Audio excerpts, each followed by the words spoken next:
Hello everyone, I am here today at the local shop in Port Barton and I will look for native Philippines product.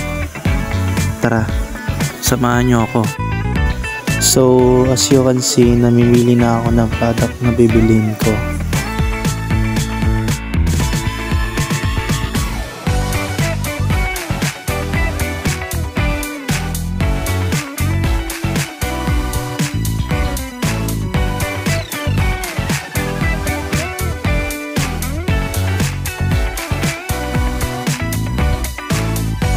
So yan, nakapili na ako. Then, gawa siya sa buto ng hayop. And ang local name niya ay Native Bracelet. And ang napili kong color ay white and black. And nabili ko siya ng 301 pieces.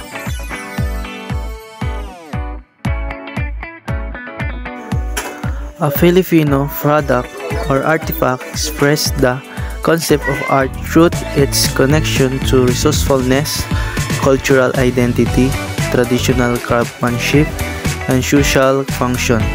So bali, kabilang na ito sa ating traditional and cultural kaya na express natin ang Filipino concept of art.